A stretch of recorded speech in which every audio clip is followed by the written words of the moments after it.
구독과 좋아요는 큰 힘이 됩니다. 코페르니쿠스가 지동설을 주장하기 전까지 천동설이 진리였습니다. 지구를 중심으로 해서 우주가 돌아가고 있다는 천동설이 세상을 움직일 때 코페르니쿠스가 돌연히 지동설을 주장하자 세상은 발칵 뒤집혔습니다. 로마 카톨릭에서는 결국 코페르니쿠스를 죽였습니다. 코페르니쿠스가 사형장에 가면서도 그래도 지구는 돈다고 지동설을 주장했었습니다. 이렇게 코페르니쿠스가 지동설을 주장할 때 세상이 발칵 뒤집혔지만, 그러나 그것보다 더 큰 변화가 바로 예수님이 이 땅에 오신 사건, 그것이 큰 충격이었습니다. 오죽했으면 예수님의 탄생을 중심으로 해서 BC와 AD로 연도가 바뀌었습니다. BC는 Before Christ, AD는 Anno Domini, 이렇게 두 개로 나눠서 Anno Domini는 주님의 해라는 뜻이고 BC는 주님 태어나기 전이라는 뜻이죠. 이만큼 예수님이 오신 사건은 엄청난 변화를 가져왔습니다. 이 같은 변화는 AD와 BC로 나누는 그런 연도의 변화뿐만 아니고 예수님이 이 땅에 오시고 예수님을 맞이한 사람의 인생이 예수님 믿기 전과 믿기 후의 인생이 전혀 다릅니다. 그리고 한 나라에 기독교가 전파되기 이전과 전파된 이후에 그 사건은 엄청난 차이가 있습니다. 이와 같이 예수님이 가는 곳에는 큰 변화가 오는 것이 개인이든 국가이든 사회이든 모두가 동일하게 큰 변화가 오게 되는 것입니다. 그것은 역사가 증명하고 있습니다. 오늘 본문 마가복음 2장은 예수께서 중풍병자를 고치시고 제자 마태를 부르시며 바리새인들과 논쟁하는 내용입니다. 오늘 본문을 보시면서 주님 내게 오시면, 이러한 제목으로 은혜를 나누고자 합니다. 주님 내게 오시면 제일 먼저 어떤 일이 일어나는가? 첫째는 질병이 치료됩니다. 오늘 본문 1절에 보면 수일 후에 다시 가버나움에 들어가시니 이렇게 기록되어 있습니다. 수일 후라는 말씀은 우리가 1장 공부하실 때에 문둥병자가 치료받고 소문을 내니까, 자기가 예수님께 치료받았다고 소문을 내니까 사람들이 너무나 많이 몰려들었습니다. 각종 질병든 자, 병자들이 예수님께 몰려들어서 어떻게 할 수가 없어요. 그래서 예수님께서 좀 한적한 곳으로 가서 계시다가 그 다음에 수일 후에 다시 가버나움으로 들어오셔서 복음을 전하고 계셨습니다. 본문 2절에 도를 말씀하신다는 이 말씀은, 여기서 도는 바로 복음을 말합니다. 이렇게 복음을 전하고 계실 때에 네 사람이 중풍병자를 상에다 메고 왔습니다. 중풍병자는 어떻게 하든지 예수를 만나고 예수님을 만나기만 하면 그 병이 치료될 것을 믿었습니다. 그리고 그를 데리고 온 사람들도 그런 믿음이 있었습니다. 그런데 너무 많은 사람들이 예수를 애워싸고 있어서 예수님께 갈 수가 없었습니다. 다가갈 수가 없었어요. 그래서 그들이 생각하다가 고민하다가 결정을 내린 것이 뭐냐? 바로 예수님이 앉아 계시는 지붕을 뜯었습니다. 아마 그 당시 유대인들이 거하는 집은 지붕이 평평하고 또 거기 사막 지방이라서 집을 그렇게 오늘날 우리가 사는 집들처럼 콘크리트 해놓은 것이 아니라 그냥 대충 이렇게 만들어 놓은 듣기가 쉬운 집이었던 것 같아요. 그래서 그들은 어떻게 하든지 예수님을 만나야 되겠는데 만날 방법은 없고, 그래서 생각해 놓은 것이 지붕을 뜯는 것이었습니다. 이것은 아무리 허술한 집이라 할지라도 남의 집 지붕을 뜯는다는 사실은 보통 용기가 아닙니다. 또 그것을 뜯으면 그것을 변상을 해줘야 되고 다시 해줘야 되겠죠. 그러나 이들에게는 그것이 문제가 아니었어요. 우선 당장 병을 고침받아야 됐습니다. 그래서 그들은 예수님을 만나기 위해서 지붕을 뜯었고, 지붕을 뜯고 중풍병자를 상에 데리고 내리자, 상에 누워서 내리자 예수님께서는 이제 그들의 믿음을 보셨습니다. 그리고 병자를 치료해 주셨던 것입니다. 오늘 말씀을 듣는 저나 여러분이나 질병이 있는 분이 있습니까? 중풍병자, 암병, 어떤 병이었든지 주님께서 내게 오시고 내가 주님께 나아가 주님을 만나기만 하면 모든 병이 치료된다는 사실을 믿으시기 바랍니다. 주님은 못하실 것이 없습니다. 하나님이시기 때문에. 그런데 오늘 본문에 예수님께서 중풍병자를 치료해 주실 때 3단계를 거쳐서 치료해 주셨습니다. 본문 말씀 5절을 보세요. 5절을 보시면 예수께서 저희의 믿음을 보시고 중풍병자에게 이르시되 소자야 네 죄사함을 받았느니라 하시니, 이렇게 기록되어 있습니다. 그 말씀에 가운데 믿음을 보시고, 거기에 밑줄 자 거시고, 그 다음에 네 죄사함을 받았느니라 밑줄 자 거시기 바랍니다. 예수께서 중풍병자를 치료해 주시면서 가장 먼저 하신 것이 믿음이 있는지 여부를 보셨던 것입니다. 이 사람이 과연 믿음이 있는가 없는가, 예수를 믿는 믿음이 있는가 없는가, 그것부터 보셨어요. 왜냐하면 믿음이 있어야만 치료받을 수 있기 때문입니다. 믿음이 없는 사람은 아무리 예수님을 만나고 예수님께 나아간다 할지라도 치료받을 수 없습니다. 히브리서 11장 6절 보면 믿음이 없이는 하나님을 기쁘시게 못하나니 하나님께 나아가는 자는 반드시 그가 계신 것과 또한 그가 자기를 찾는 자들에게 상 주시는 이심을 믿어야 할지니라. 아멘. 예, 이렇게 기록되어 있습니다. 바로 이 말씀대로 중풍병자와 그를 상에 누워서 메고 온 4명의 친구들은 이와 같은 분명한 믿음이 있었습니다.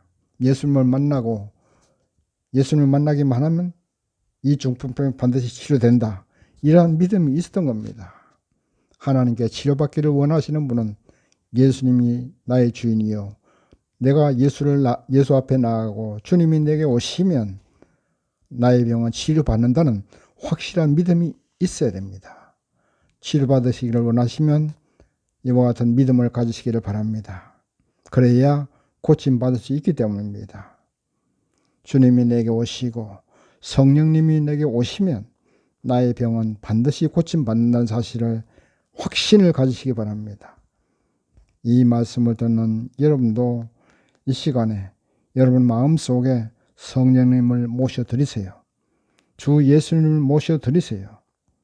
예수님이 나의 주인이시고 나는 이제 내 생각, 내 고집 다 버리고 주님 말씀대로만 살겠습니다. 이렇게 고백하십시오. 그러면 예수께서 그 믿음을 보시고 치료해 주시는 것입니다. 그 다음에 예수님이 중풍병자를 치료하시기 전에 믿음을 보시고 바로 치료해 주신 것이 아니라 네 죄사함을 받았느니라, 이와 같은 말씀을 한 번 더 하십니다. 육신의 질병을 고치시기 전에 영혼의 죄를 먼저 용서해 주셨던 것입니다. 지난주에도 말씀드렸지만 육신보다 영혼이 먼저입니다. 영혼이 잘 돼야 육신도 잘 되는 것입니다. 영혼의 죄를 먼저 용서받아야 육신의 병도 치료받을 수 있는 것입니다. 그리고 범사가 잘 되고 강건해지는 것입니다. 그래서 예수님은 중풍병자의 죄를 용서해 주시고 그 다음 중풍병자를 고쳐주셨던 것입니다. 영혼이 문제입니다. 이것을 꼭 기억하시기 바랍니다. 육신의 문제는 영혼의 문제 다음입니다. 여러분의 문제를 해결받고 여러분의 병을 고침받으시려면 주님 앞에 회개하십시오.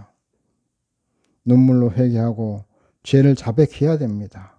이렇게 하면 주님께서 우리 죄를 사해 주시고 병도 고쳐주시고 모든 문제를 해결해 주신 것입니다. 왜? 영혼이 먼저이기 때문입니다. 영혼이 잘 돼야 범사가 잘 되고 강건해지기 때문에 우리는 주님 앞에 나의 죄를 자복하는 회개의 눈물을 흘려야 됩니다. 시편 126편 1절 이하에 보면 눈물을 흘리며 씨를 뿌리는 자는 기쁨으로 거두리로다 하셨습니다. 눈물 흘리며 회개의 기도로 씨를 뿌려야 됩니다. 그러면 하나님의 병고침의 은혜의 기쁨을 거두게 될 것입니다. 주님이 내게 오시면, 내가 주님께서 나아가고 주님이 내게 오시면 병고침을 받고 세상 문제도 해결받고 영혼의 죄도 다 용서받게 된다는 사실을 믿으시기 바랍니다. 두 번째, 주님 내게 오시면 내 생각과 내 마음에 혁명이 일어납니다. 기존의 모든 것이 다 바뀌어버립니다. 예수님은 언제나 가는 곳마다 복음을 전하셨습니다. 그리고 병자를 치료하시고 귀신을 쫓아내었습니다. 본문 5절 보면 예수께서 중풍병자에게 네 죄사함을 받았느니라 라고 죄를 용서하시고 죄 문제를 먼저 해결해 주시는 것을 볼 수 있습니다. 그런데 예수님의 이 말씀을 들은 서기관들은 웅성거리기 시작했습니다. 왜냐하면 그들의 생각으로는 죄를 용서하시는 분은 오직 하나님만이 하시는 일입니다. 그런데 어찌 이 사람이 죄를 용서한다고, 죄를 사한다고 말을 하는가? 그래서 웅성되기 시작했던 것입니다. 서기관들의 생각은 선지자들도 죄를 용서할 수 없고 오직 하나님께 예물을 가지고 와서 제사를 드리고 그래야 하나님이 죄를 용서해 주시는 것으로 생각했던 겁니다. 그들의 기준으로 보면 결국 예수님은 돌에 맞아 죽을 참남죄에 해당하는 것입니다. 그러자 예수님께서는 그들의 마음 중심을 다 아셨습니다. 본문 10절에 보시면 그러나 인자가 땅에서 죄를 사하는 권세가 있는 줄을 너희로 알게 하려 하노라 하고 말씀하십니다. 이 말씀은 예수님이 바로 하나님이시고 바로 하나님과 동등하시기 때문에 죄를 사해 주실 수 있다는 것입니다. 본문 21절에서 22절을 보면 생배 조각을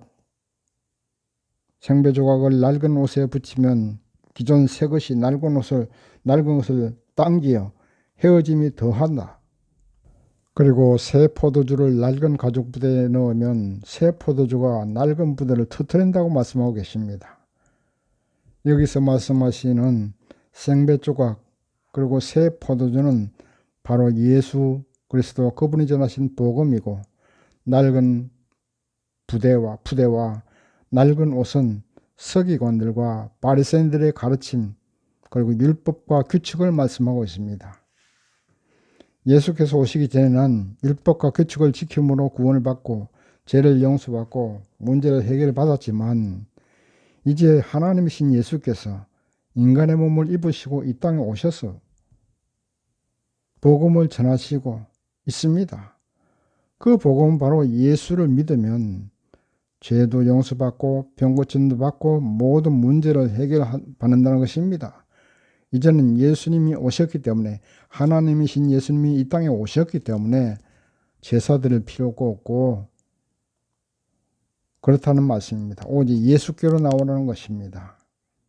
그러므로 이제 유대인들과 서기관들과 바리새인들의 생각은 다 무너져야 된다. 폐해져야 된다는 말씀입니다. 세계 역사가 예수님이 오기 전과 예수님이 오신 후로 나누어진 것처럼 우리 개인도 예수님을 믿기 전과 믿은 후로 완전히 바뀌어버립니다. 예수를 믿기 전에 나의 인생관, 가치관이 예수를 믿고 나면 그것이 다 완전히 바뀌어버리게 됩니다. 예수님이 오면 이렇게 완전히 혁명이 일어나는 것이죠. 사고방식의 혁명이 일어나는 것입니다. 우리도 다시 한번 예수를 모셔드려서 헌 가죽 부대 버려야 됩니다. 헌 옷을 버려야 됩니다. 새로운 복음, 새로운 사고방식으로 바뀌어야 됩니다. 주님이 내게 오시면 그렇게 바뀌게 되는 것입니다. 여러분, 평양 깡패 두목, 김익두 목사님을 아시는지 모르겠습니다. 우리나라 1900년대 초창기에 평양 깡패 김익두 하면은 너무나 유명했습니다. 평양의 시내에 들어가려면 제발 김익두 좀 안 만나게 해달라고 기도할 정도로 김익두 목사는 깡패 두목으로 사람들을 굉장히 괴롭혔다고 합니다. 그런데 그가 어느 날 선교사를 통해서 복음을 접하게 되고 예수를 믿게 되었습니다. 그리고 그는 사람들에게 김익두 목사가 죽었다, 김익두가 죽었다 하고 소문을 냈습니다. 그리고 자기가 자기 죽은 부고를 자기가 직접 손에 들고 다녔어요. 당신 살아있는데 왜 죽었다고 하느냐. 난 지금 산 것은 옛날에 김익두 목사, 김익두가 아니다. 이렇게 자기 자신이 죽고 새로 난 것을 사람들에게 알렸던 것입니다. 그리고 나서 그는 목사가 되고 유명한 부흥사가 되었던 것입니다. 바로 예수께서 내 마음에 오시고 주님이 오시면 깡패 두목도 부흥사가 되고 목사가 됩니다. 혁명이 일어나는 것입니다. 여러분도 새로운 사람으로 변화되시기 바랍니다. 예수를 마음속에 모셔드리세요. 죄를 자복하시고 회개하시고 이제는 옛날의 내가 아니라 새로운 나로 주님의 자녀된 나로 거듭나야 됩니다. 예수님은 우리의 마음 중심을 보시는 분이십니다. 예수께서 이 서기관들이 웅성되는 것을 마음 중심으로 아시고 그들에게 말씀하셨던 것처럼 오늘 저와 여러분의 마음 중심도 다 알고 계십니다. 그러므로 하나님을 속이려고 하지 마시고 하나님 앞에 모든 죄를 자복하시고 예수님을 나의 주인으로 모셔드려야 됩니다. 그래서 깡패가 목사가 되고 중풍병자가 고침받은 것처럼 여러분도 예수를 믿기 이전과 이후가 혁명적으로 변화되는, 그래서 큰 은혜를 체험하고 병도 치료받고 모든 문제를 해결받는 우리가 되어야 될 줄 믿습니다. 본문 14절을 보시면 예수께서 알페의 아들 레위가 세관에 앉아 있는 것을 보시고 저에게 이르시되 나를 좇으라 하시니, 이렇게 기록되어 있는데 본문에 나와 있는 레위는 예수님의 12제자 가운데 마태를 말합니다. 마태복음 9장 9절을 보시면 마태가 세관에 앉은 것을 보시고 나를 좇으라 한 것을 볼 수 있습니다. 바로 본문의 레위는 예수님의 12제자 가운데 마태를 말씀하시니까 그렇게 알고 계시면 되겠습니다. 바리새인과 서기관들은 죄인들과 같이 있지도 않지만은 예수님은 언제나 세상에서 무시받고 세상에서 죄인이라고 취급받는 사람들과 함께 하셨습니다. 제자로 부르신 사람도 바로 세리, 마태를 부르셨고 어부들 알페의 아들 야고보와 요한, 그리고 베드로와 안드레, 이렇게 어부들을 부르셨던 것입니다. 바리새인들은 언제나 자기의 의로, 자기의 열심으로 율법을 지키고 규칙을 지킴으로 구원을 받는 것으로 알고 있었지만 예수님의 복음은 예수를 믿는 것입니다. 하나님이신 예수를 영접하는 것입니다. 우리의 힘과 우리의 열심으로 구원받을 수가 없습니다. 문제 해결받을 수가 없습니다. 주 예수님을 믿고 의지해야, 그래야 문제가 해결되는 겁니다. 우리 힘으로는 도저히 우리의 열심은 도저히 안 됩니다. 그렇기 때문에 예수님께서는 이 땅에 오셨던 것입니다. 우리 힘으로 할 수 없기 때문에 예수께서 이 땅에 직접 오셔서 십자가를 지셨던 것입니다. 세 번째, 복음의 핵심은 사랑입니다. 본문 18절에 보시면 금식에 대한 대화가 나옵니다. 요한의 제자들과 바리새인들은 금식하는데 왜 예수의 제자들은 금식하지 않느냐 하고 물어봅니다. 여기에 대해서 이제 예수께서는 혼인집 손님들이 신랑과 함께 있을 때 금식할 수 있느냐 이렇게 말씀하고 있습니다. 또한 본문 24절 이하에 보시면 바리새인들이 안식일에 미리삭을 자르는 제자들을 보고 어찌 안식일 날 일을 하느냐 하고 시비를 걸고 있습니다. 우리가 여기서 잠시 금식과 안식일에 대해서 생각해 보면 본래 이스라엘이 금식하는 날은 1년에 한 번이었습니다. 대속죄일에만 금식했었습니다. 그런데 이것을 자꾸 유대인들과 바리새인들과 서기관들이 금식하는 날을 자꾸 늘렸어요. 7일 금식, 21일 금식, 40일 금식 뭐 이렇게 자꾸 늘려가지고 자기들이 금식하는 것을 자랑 삼아 말을 했고 또 사람들에게도 금식을 자꾸 하라고 시켰습니다. 그러나 원래는 이스라엘 금식하는 날은 1년에 한 번, 대속죄일에 한 번 했는데 이 대속죄일은 히브리달 영어로 7월 10일입니다. 그리고 이 대속죄일의 유래는 모세가 십계명을 받아서 내려올 때 시내산에서 내려올 때 백성들이 모세를 기다려가 지쳐서 금송아지를 만들고 그 금송아지를 숭배하고 있었습니다. 이것을 본 모세가 너무나 충격을 받아서 십계명 돌판을 다 던져서 깨뜨렸습니다. 그리고 많은 금송아지를 섬기던 많은 사람들이 죽임을 당하게 되었습니다. 그리고 나서 다시 이제 모세는 십계명을 받기 위해서 시내산에 올라갔고 다시 십계명을 받아서 내려왔는데 그날이 바로 7월 10일입니다. 그래서 이스라엘의 가장 큰 절기는 대속죄일입니다. 이때 사람들은 금식하면서 자신들의 죄를 자복하고 용서받는 날이었습니다. 이 대속죄일은 7월 1일 날 나팔을 길게 부고 이때부터 사람들이 죄를 회개하는데 이날이 바로 나팔절입니다. 그러니까 대속죄일은 7월 1일 나팔절부터 시작한다고 보면 됩니다. 금식은 이렇게 대속죄일 행사 때만 하게 돼 있었는데 자꾸만 늘려가지고 백성들에게도 강요했던 겁니다.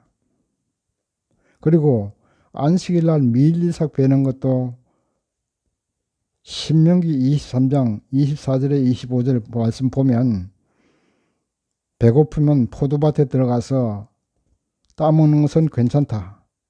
그러나 그릇에 담지는 말라. 그리고 밀밭에 들어가서 손으로 자르는 것은 미리삭을 손으로 자르는 것은 괜찮지만 낫을 대지는 말라. 이렇게 말씀하신 내용이 신명기 23장 24절에서 25절에 나와 있습니다. 그러니까 배고픈 사람이 허기를 면하게 하는 것은 괜찮다. 그러나 너무 낫을 대서 막 남의 농사 지은 밀을 낫을 대서 베는다는 것은 이건 배고픔을 해결하는 것이 아니라 도둑질이기 때문에 그건 안 된다고 했던 겁니다. 네, 신명기 이렇게 분명히 된다고 말씀했는데 이렇게 유대인 서기관들은 자꾸만 여러 가지 규칙을 만들어서 안식일날 미리삭 베는 것을 금지했었어요. 십계명의 핵심이 무엇입니까? 결국 하나님 사랑, 이웃 사랑입니다. 그것이 십계명의 핵심이에요. 예수께서 전하시는 복음의 핵심도 바로 하나님 사랑, 이웃 사랑입니다. 이 핵심이 중요하지 인간들이 만들어 놓은 그 규칙, 안식일에 대한 39개 조항이 뭐가 그리 중요하냐 이 말입니다. 그러므로 오늘날 예수님을 따르는 저와 여러분도 이 핵심이 중요합니다. 하나님을 사랑하고 이웃을 사랑하는 일에 힘써야 됩니다. 예수님이 우리에게 오시면 하나님을 사랑하게 되어 있습니다. 그리고 예수님을 영접하고 변화되면 깡패가 목사가 되는 것처럼 모든 사람을 내 몸처럼 사랑하게 되어 있습니다. 예수께서 골고다 언덕에서 십자가에 달려 죽으신 것은 하나님과 인간, 그리고 인간과 인간을 이어주고 사랑하게 하기 위해서 십자가에서 피 흘려 죽으셨던 겁니다. 주님의 십자가 사랑을 생각하면서 내 이웃을 내 몸과 같이 사랑해야 됩니다. 배고픈 사람에게 빵을 먼저 주고 복음을 전해야 되죠. 헐벗은 사람에게는 옷을 먼저 주고 복음을 전해야 됩니다. 이것이 주님의 뜻입니다. 이것이 주님의 가르침입니다. 이제 말씀을 정리합니다. 사람이 타고난 성품은 쉽게 변하지 않습니다. 사람이 사람의 성품을 고치려고 하면 싸움이 되기 쉽습니다. 그러나 우리 주 예수님이 내게 오시면 성품도 변하고 인생관도 변하고 가치관도 변합니다. 예수의 복음이 나라에 전파되면 가나안 나라가 부자가 됩니다. 혁명이 일어나는 것입니다. 그러므로 오늘날 우리는 예수를 내 마음속에 모셔드려야 됩니다. 그러기 위해서는 먼저 예수를 믿으면 병도 치료받고 예수를 믿으면 이 땅의 모든 문제가 해결된다는 믿음이 있어야 됩니다. 그 믿음은 나의 죄를 회개하는 회개에서부터 시작된다는 것을 꼭 믿으시기 바랍니다.